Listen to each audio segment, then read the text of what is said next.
Recording by Scott W. Fields. The Empty House by Algernon Blackwood. Certain houses, like certain persons, manage somehow to proclaim at once their character for evil. In the case of the latter, no particular feature need betray them.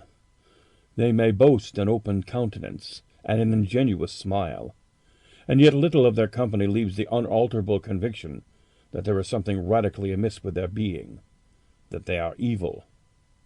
Willy-nilly, they seem to communicate an atmosphere of secret and wicked thoughts, which makes those in their immediate neighborhood shrink from them, as from a thing diseased. And perhaps, with houses, the same principle is operative, and it is the aroma of evil deeds committed under a particular roof, long after the actual doer has passed away, that makes the gooseflesh come and the hair rise. Something of the original passion of the evildoer, and of the horror felt by his victim, enters the heart of the innocent watcher, and he becomes suddenly conscious of tingling nerves, creeping skin, and a chilling of the blood. He is terror-stricken without apparent cause. There was manifestly nothing in the external appearance of this particular house to bear out the tales of horror that were said to reign within. It was neither lonely nor unkempt. It stood crowded into a corner of the square, and looked exactly like the houses on either side of it. It had the same number of windows as its neighbor, the same balcony overlooking the gardens, the same white steps leading up to the heavy black front door, and in the rear there was the same narrow strip of green, with neat box borders running up the wall that divided it from the backs of the adjoining houses. Apparently, too, the number of chimney pots on the roof was the same, and the breadth and angle of the eaves, and even the height of the dirty area railings. And yet this house in the square, that seemed precisely similar to its 50 ugly neighbors, was a matter of fact entirely different. Horribly different. Wherein lay this marked invisible difference is impossible to say. It cannot be ascribed wholly to the imagination, because persons who had spent some time in the house, knowing nothing of the facts, had declared positively that certain rooms were so disagreeable that they would rather die than enter them again, and that the atmosphere of the whole house produced in them symptoms of a genuine terror, while the series of innocent tenants who tried to live in it, and being forced to decamp at the shortest possible notice, was indeed little less than a scandal in the town. When Shorthouse arrived to pay a week-end visit to his Aunt Julia in her little house on the seafront on the other end of town, he found her charged to the brim with mystery and excitement. He had only received her telegram that morning, and he had come anticipating boredom. But the moment he touched her hand, kissed her apple-skin-wrinkled cheek, he caught the first wave of her electric condition. The impression deepened when he learned that there were to be no other visitors, and that he had been telegraphed for a very special object. Something was in the wind, and that something would doubtless bear fruit. For this elderly spinster aunt, with a mania for psychical research, had brains as well as willpower, and by hook or by crook, she usually managed to accomplish her ends. The revelation was made soon after tea, when she sidled close up to him as they paced slowly along the seafront in the dusk. "I've got the keys," she announced with delight, yet half-awesome voice. "Got them till Monday." "The keys of the bathing machine, or—" he asked innocently, looking from the sea to town. Nothing brought her so quickly to the point as feigning stupidity. "Neither," she whispered. "I've got the keys of the haunted house in the square, and I'm going there tonight." Shorthouse was conscious of the slightest possible tremor down his back. He dropped his teasing tone. Something in her voice and manner thrilled him. She was in earnest. "But you can't go alone," he began. "That's why I wired for you," she said with decision. He turned to her. The ugly, lined, enigmatical face was alive with excitement. There was the glow of genuine enthusiasm round it like a halo. The eyes shone. He caught another wave of her excitement, and a second tremor, more marked than the first, accompanied it. "Thanks, Aunt Julia," he said politely. "Thanks awfully." "I should not dare to go quite alone," she went on, raising her voice. "But with you I should enjoy it immensely. You're afraid of nothing, I know." "Thanks so much," he began. Is anything likely to happen?" "A great deal has happened," she whispered, "though it's been most cleverly hushed up. 3 tenants have come and gone in the last few months, and the house is said to be empty for good now." In spite of himself, Shorthouse became interested. His aunt was so very much in earnest. "The house is very old indeed," she went on, "and the story, an unpleasant one, dates a long way back. It has to do with a murder committed by a jealous stableman who had some affair with a servant in the house. One night he managed to secrete himself in the cellar, and when everyone was asleep, he crept upstairs to the servants' quarters, chased the girl down to the next landing, and before anyone could come to her rescue, threw her bodily over the banisters into the hall below." "And the stableman?" "Was caught, I believe, and hanged for murder. But it all happened a century ago, and I have not been able to get more details of the story." Shorthouse now felt his interest thoroughly aroused. But though he was not particularly nervous for himself, he hesitated a little on his aunt's account. "On one condition," he said at length. "Nothing will prevent my going," she said firmly. "But I may as well hear your condition." "That you guarantee your power of self-control if anything really horrible happens. I mean, that you are sure you won't get too frightened." "Jim," she said scornfully, "I'm not young, I know, nor are my nerves.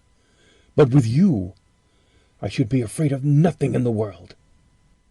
This, of course, settled it, for Shorthouse had no pretensions to being other than a very ordinary young man, and an appeal to his vanity was irresistible. He agreed to go. Instinctively, by a sort of subconscious preparation, he kept himself and his forces well in hand the whole evening, compelling an accumulative reserve of control by that nameless inward process of gradually putting all the emotions away and turning the key upon them, a process difficult to describe, but wonderfully effective, as all men who lived through severe trials of the inner man well understood. Later, it stood him in good stead. But it was not until 10:30, when they stood in the hall, well in the glare of friendly lamps and still surrounded by comforting human influences, that he had to make the first call upon his store of collected strength. For once the door was closed, he saw the deserted, silent street stretching away white in the moonlight before them.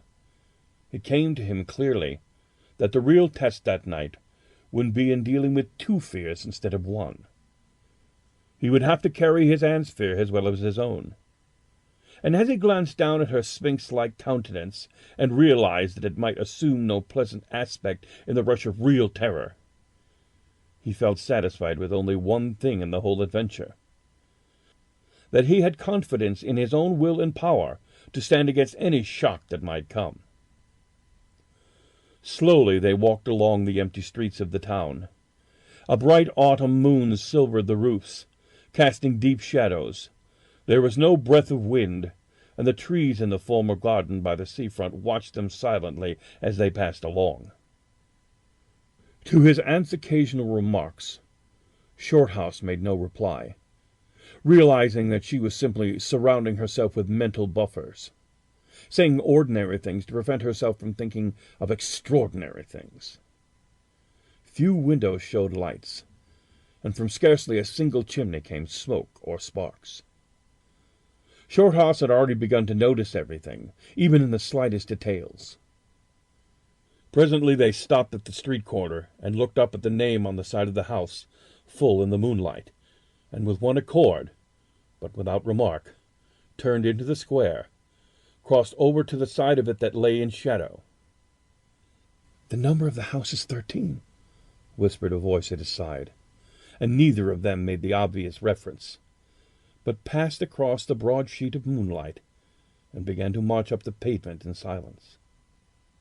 It was about halfway up the square that Shorthouse felt an arm slip quietly but significantly into his own, and knew then that their adventure had begun in earnest, and that his companion was already yielding imperceptibly to the influences against them.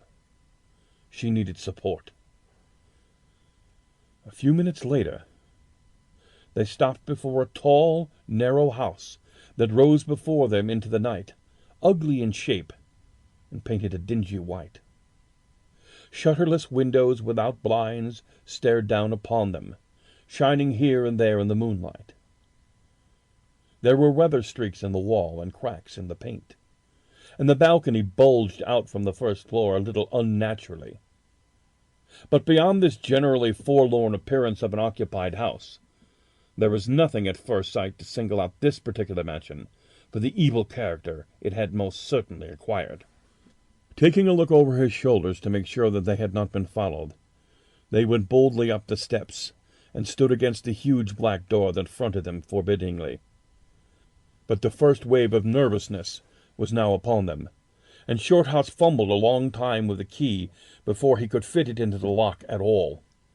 For a moment, if the truth be told, they both hoped it would not open, for they were prey to various unpleasant emotions as they stood there on the threshold of their ghostly adventure. Shorthouse, shuffling with the key, and hampered by the steady weight on his arm, certainly felt the solemnity of the moment. It was as if the whole world, for all experience seemed at that instant concentrated in his own consciousness, were listening to the grating noise of the key. A stray puff of wind wandered down the empty street, woke a momentary rustling in the trees behind them. But otherwise, this rattling of the key was the only sound audible. And at last it turned in the lock, and the heavy door swung open and revealed a yawning gulf of darkness below. With a last glance at the moonlit square, they passed quickly in, and the door slammed behind them with a roar that echoed prodigiously through the empty halls and passages. But instantly, with the echoes, another sound made itself heard, and Aunt Julia leaned suddenly so heavily upon him that he had to take a step backwards to save himself from falling. A man had coughed so close behind him, so close that it seemed they must have actually been by his side in the darkness. With the possibility of practical jokes in mind, Shorthouse at once swung his heavy stick in the direction of the sound, but it met nothing more solid than air.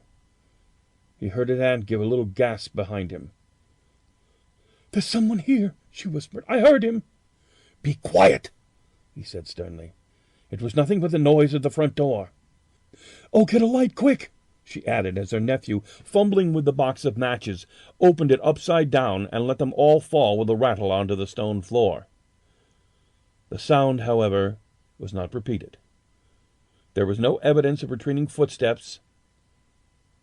In another minute they had a candle burning, using an empty end of a cigar case as a holder, and when the first flare had died down, he held the impromptu lamp aloft and surveyed the scene. And it was dreary enough in all conscience, for there is nothing more desolate in all the abodes of men than an unfurnished house dimly lit, silent and forsaken, and yet tenanted by rumor with the memories of evil and violent histories. They were standing in the wide hallway. On their left was the open door of the spacious dining room, and in the front the hall ran, ever narrowing, into a long dark passage that led apparently to the top of the kitchen stairs. The broad, uncarpeted stairway rose in a sweep before them, everywhere draped in shadows, except for a single spot about halfway up, where the moonlight came in through the window and fell into a bright patch on the boards. This shaft of light shed a faint radiance above and below it, lending to the objects within its reach a misty outline that was infinitely more suggestive and ghostly than complete darkness. Filtered moonlight always seems to paint faces on the surrounding gloom, and as Shorthouse peered up into the well of darkness, and the thought of countless empty rooms and passages in the upper part of the old house, he caught himself longing again for the safety of the moonlit square, or the cozy, bright drawing-room that they had left an hour before. Then, realizing that these thoughts were dangerous, he thrust them away again and summoned all his energy for concentration on the present. "Aunt Julia," he said aloud severely, "we must now go through the house from top to bottom and make a thorough search." The echoes of his voice died away slowly all over the building, and in the intense silence that followed he looked at her. In the candlelight he saw that her face was already ghastly pale, but she dropped his arm for a moment and said in a whisper, stepping close in front of him, "I agree. We must be sure there's no one hiding. That's the first thing." She spoke with evident effort, and he looked at her with admiration. "You feel not quite sure of yourself? It's not too late." "I think so," she whispered, her eyes shifting nervously toward the shadows behind. "Quite sure. Only one thing." "What's that?" "You must never leave me alone for an instant." "As long as you understand that any sound or appearance must be investigated at once, for to hesitate means to admit fear. That is fatal." "Agreed," she said a little shakily, after a moment's hesitation. "I'll try." Arm in arm, Shorthouse holding the dripping candle and stick, while his aunt carried the cloak over her shoulders, figures of utter comedy to all but themselves, they began a systematic search, stealthily, walking on tiptoe, and shading the candle lest it should betray their presence through the shutterless windows. They went first into the big dining room. There was not a stick of furniture to be seen. Bare walls, ugly mantelpieces, empty grates stared at them. Everything, they felt, resented their intrusion, watching them, as it were, with veiled eyes. Whispers followed them. Shadows flitted noiselessly to the right and left. Something seemed ever at their back, watching, waiting for an opportunity to do them injury. There was an inevitable sense that operations which went on when the room was empty had been temporarily suspended till they were well out of the way again.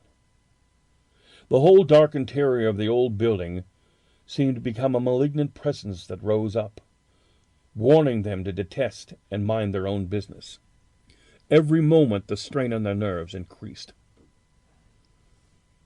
Out of the gloomy dining room they passed through the large folding doors into a sort of library or smoking room, wrapped equally in silence, darkness, and dust, and from this they regained the hall near the top of the back stairs. Here a pitch-black tunnel opened before them into the lower regions, and it must be confessed they hesitated, but only for a moment. With the worst of the night still to come, it was essential to turn from nothing. Aunt Julia stumbled at the top of the step of the dark descent, ill-lit by the flickering candle, and even Shorthouse felt at least half decision go out of his legs. "Come on," he said peremptorily, and his voice ran on and lost itself in the dark, empty spaces below. "I'm coming," she faltered, catching his arms with unnecessary violence. They went a little unsteadily down the stone steps, a cold, damp air meeting them in the face, close and malodorous. The kitchen into which the stairs led along the narrow passage was large, with a lofty ceiling. Several doors opened out of it, some into the cupboards with the empty jars still standing on the shelves, and others into horrible little ghostly back offices, even colder and less inviting than the last. Black beetles scurried all over the floor, and once, when they knocked against a deal table standing in the corner, something about the size of a cat jumped down with a rush and fled, scampering across the stone floor into the darkness. Everywhere there was a sense of recent occupation, an impression of sadness and gloom. Leaving the main kitchen, they next went toward the scullery. The door was standing ajar, and as they pushed it open to its full extent, Aunt Julia uttered a piercing scream, which she instantly tried to stifle by placing her hand over her mouth. For a second Shorthouse stood stock still, catching his breath. He felt as if his spine had suddenly become hollow, and someone had filled it with particles of ice. Facing them, directly in their way between the doorposts, stood the figure of a woman. She had disheveled hair and wildly staring eyes, and her face was terrified and white as death. She stood there motionless for the space of a single second. Then the candle flickered and she was gone. Gone utterly. And the door framed nothing but empty darkness. "Only the beastly jumping candlelight," he said quickly, in a voice that sounded like someone else's and was only half under control. "Come on, Aunt. There's nothing there." He dragged her forward. With a clattering of feet and a great appearance of boldness, they went on. But over his body the skin moved as if crawling ants covered it, and he knew by the weight on his arm that he was supplying the force of locomotion for the two. The scullery was cold, bare, and empty, more like a large prison cell than anything else. They went round it, tried the door into the yard and the windows, but found them all fastened securely. His aunt moved beside him like a person in a dream. Her eyes were tightly shut, and she seemed merely to follow the pressure of his arm. Her courage filled him with amazement. At the same time he noticed that a certain odd change had come over her face, which somehow evaded his powers of analysis. "There's nothing here, Auntie," he repeated aloud quickly. "Let's go upstairs and see the rest of the house. Then we'll choose a room to wait up in."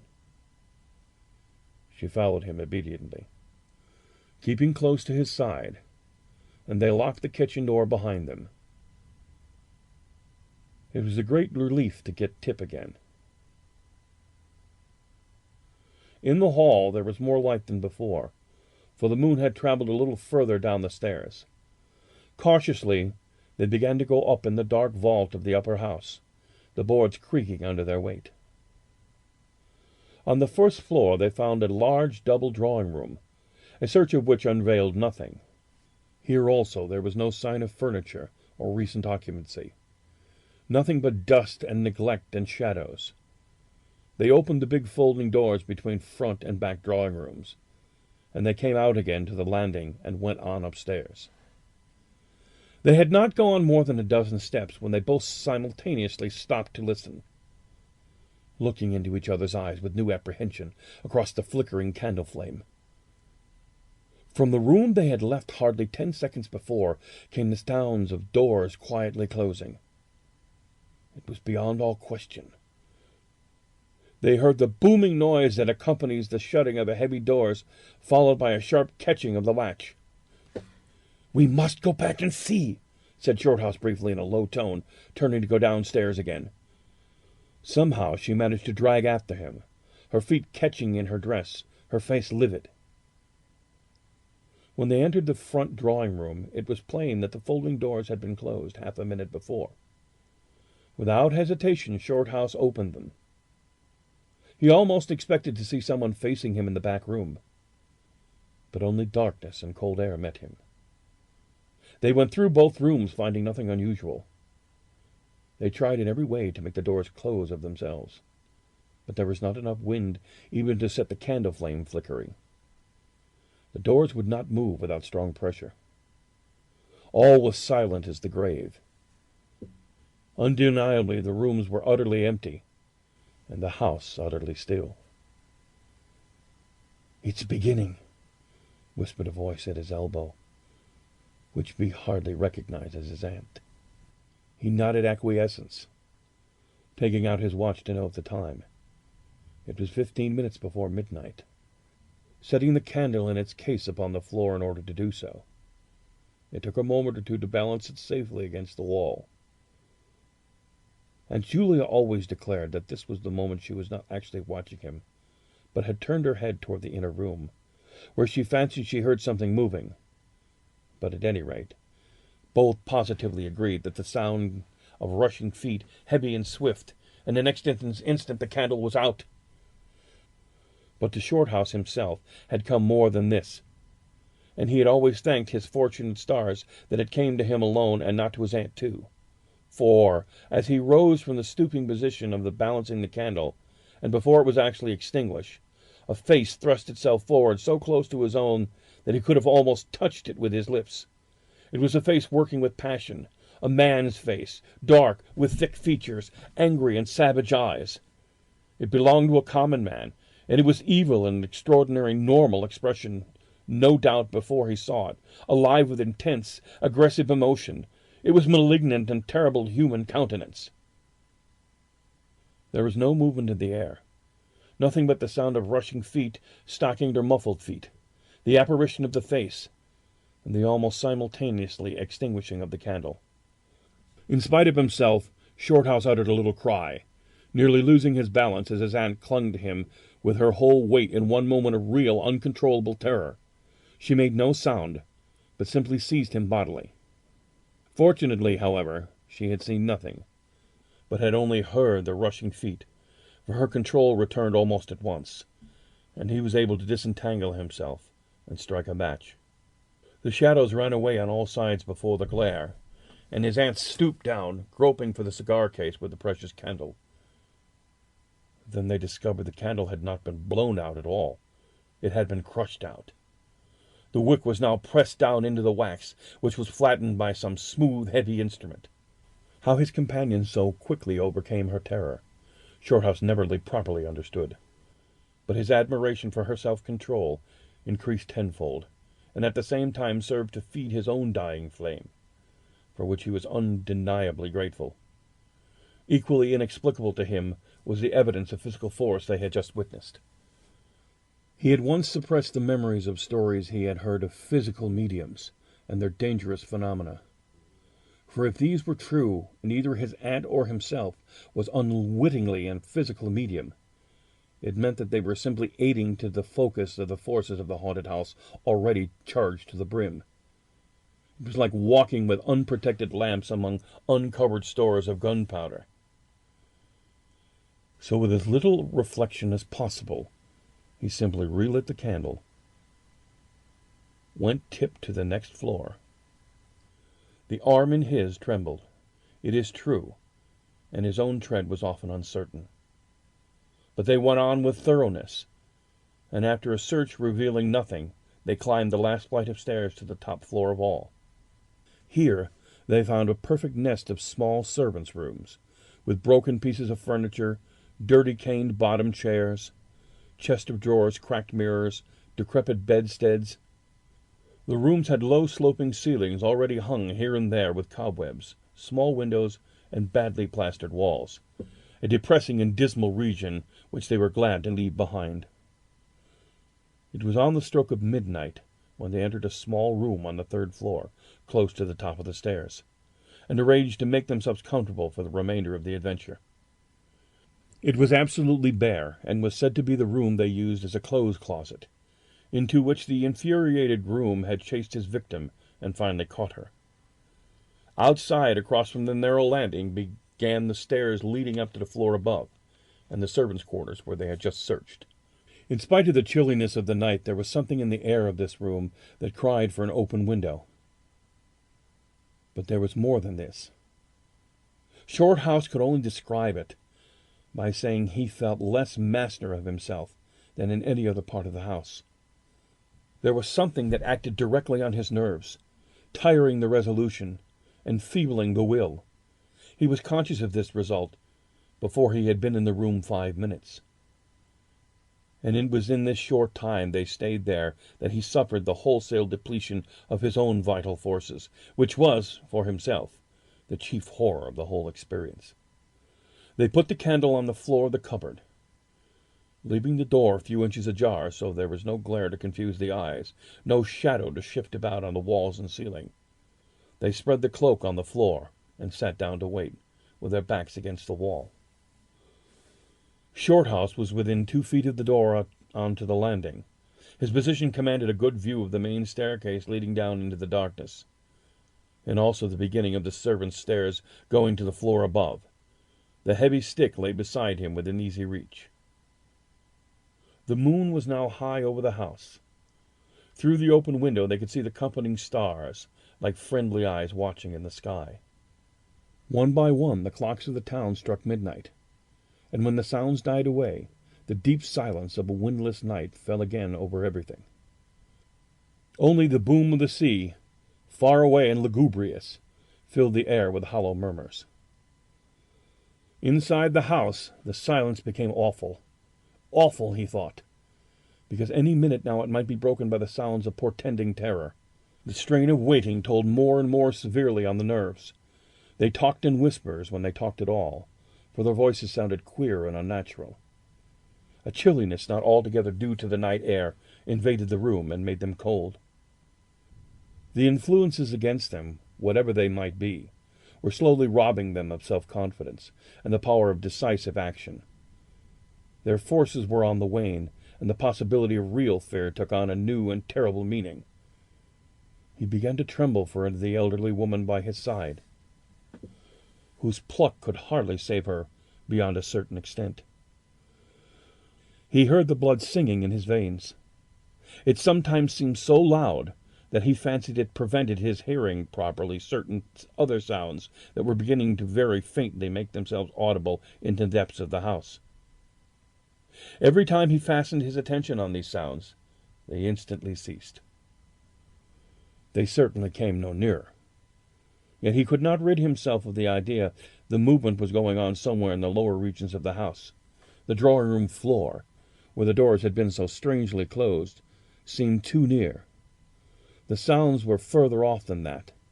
He thought of the great kitchen, with the scurrying black beetles, and the dismal little scullery. But somehow or other, they did not seem to come from there either. Surely they were not outside the house. Then suddenly the truth flashed in his mind, and for the space of a minute he felt as if his blood had stopped flowing and turned to ice. The sounds were not downstairs at all. They were upstairs. Upstairs! Somewhere among those gloomy little servants' rooms with bits of broken furniture, low ceilings, and cramped windows. Upstairs where the victim had first been disturbed and stalked to her death. And the moment he discovered where the sounds were, he began to hear them more clearly. It was the sound of feet, moving stealthily along the passage overhead, in and out among the rooms and past the furniture. He turned quickly to steal a glance at the motionless figure seated beside him, to note whether she had shared his discovery. The faint candlelight coming through the crack in the cupboard door threw her strongly marked face into vivid relief against the white of the wall. But it was something else that made him catch his breath and stare again. An extraordinary something that had come into her face and seemed to spread over her features like a mask. It smoothed out the deep lines, drew the skin everywhere a little tighter so the wrinkles disappeared. It brought into her face, with the sole exception of her old eyes, an appearance of youth, almost childhood. He stared in speechless amazement that was dangerously near to horror. It was his aunt's face indeed, but it was her face of 40 years ago, the vacant, innocent face of a girl. He had heard stories of that strange effect of terror which could wipe a human countenance clean of other emotions, obliterating all previous expressions. But he had never realized that it could be literally true, or could mean anything so simply horrible as what he now saw. For the dreadful signature of overmastering fear was plainly written in that utter vacancy of the girlish face beside him, and when, feeling his intense gaze, she turned to look at him, he instinctively closed his eyes tightly to shut out the sight. Yet when he turned a minute later, his feelings well in hand, he saw to his intense relief another expression. His aunt was smiling, and though the face was deathly white, the awful veil had lifted, and the normal look was returning. "Anything wrong?" was all he could think of to say at the moment, and the answer was eloquent, coming from such a woman. "I felt cold and a little frightened," she whispered. He offered to close the door, but she seized hold of him and begged him not to leave her side for an instant. "It's upstairs, I know," she whispered with an odd half-laugh, "but I can't possibly go up." But Shorthouse thought otherwise, knowing that in action lay their best hope of self-control. He took the brandy flask and poured out a glass of neat spirit, stiff enough to help anybody over anything. She swallowed it with a little shiver. His only idea now was to get out of the house before her collapse became inevitable. But this could not be safely done by turning tail and running from the enemy. Inaction was no longer possible. Every minute he was growing less master of himself, and desperate, aggressive measures were imperative without further delay. Moreover, the actions to be taken toward the enemy, not away from it. The climax, if necessary and unavoidable, would have to be faced boldly. He could do it now, but in 10 minutes he might not have the force left to act for himself, much less for both. Upstairs, the sounds were meanwhile becoming louder and closer, accompanied by the occasional creaking of the boards. Someone was moving stealthily about, stumbling now and then awkwardly against the furniture. Waiting a few moments to allow for the tremendous dose of spirit to produce its effect, and knowing this would last but a short time under the circumstances, Shorthouse then quietly got on his feet, and saying in a determined voice, "Now, Aunt Julia, we'll go upstairs and find out what this noise is all about. You must come too. It is what we agreed." He picked up his stick and went to the cupboard for the candle. A limp form rose shakily beside him, breathing hard, and he heard a voice say very faintly something about being ready to come. The woman's courage amazed him. It was so much greater than his own. Holding aloft the dripping candle, some subtle force exhaled from this trembling, white-faced old woman at his side that was the true source of his inspiration. It held something really great that shamed him and gave him the support without which he would have proved far less equal to the occasion. They crossed the dark landing, avoiding with their eyes the deep black space over the banisters. Then they began to mount the narrow staircase to meet the sounds which minute by minute grew louder and nearer. About halfway up the stairs Aunt Julia stumbled, and Shorthouse turned to catch her by the arm, and just at that moment there came a terrific crash in the servants' quarters overhead. It was instantly followed by a shrill, agonizing scream. There was a cry of terror, a cry of help melted into one. Before they could move aside or go down a single step, someone came rushing along the passage overhead, blundering horribly, racing madly at full speed, 3 steps at a time, down the very staircase which they stood. The steps were light and uncertain, but close behind them sounded the heavier tread of another person. The staircase seemed to shake. Shorthouse and his companion just had time to flatten themselves against the wall when the jumble of flying steps was upon them, and 2 persons, with the slightest possible interval between them, dashed past at full speed. It was a perfect whirlwind of sound breaking in upon the midnight silence of the empty building. The 2 runners, pursuer and pursued, had passed clean through them where they stood, and already with a thud the boards below received the first one, then the other. Yet they had seen absolutely nothing. Not a hand, an arm, or a face, or even a shred of flying clothing. Then came a second's pause. Then the first one, the lighter of the 2, obviously the pursued one, ran with uncertain footsteps into the little room which Shorthouse and his aunt just left. The heavier ones followed. There was a sound of scuffling, gasping, and smothered screaming. And then out onto the landing came the step of a single person treading weightily. A dead silence followed for the space of half a minute, and then was heard a rushing sound through the air. It was followed by a dull, crashing thud in the depths of the house below, on the stone floor of the hall. Utter silence reigned after. Nothing moved. The flame of the candle was steady. It had been steady the whole time, and the air had been undisturbed by any movement whatsoever. Palsied with terror, Aunt Julia, without waiting for her companion, began fumbling her way downstairs. She was crying to herself. When Shorthouse put his arm around her and half carried her, he felt she was trembling like a leaf.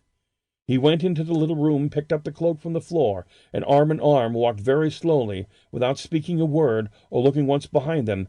They marched down the 3 flights of stairs into the hall.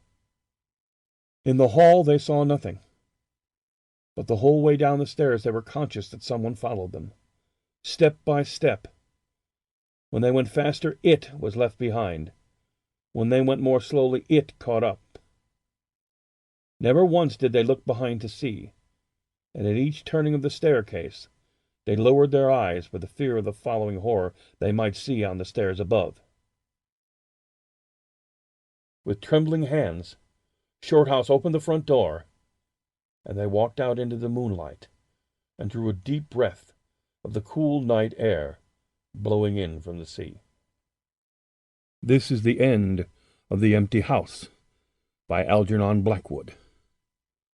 Recording by Scott W. Fields, Gloversville, New York, USA. www.scottwfields.com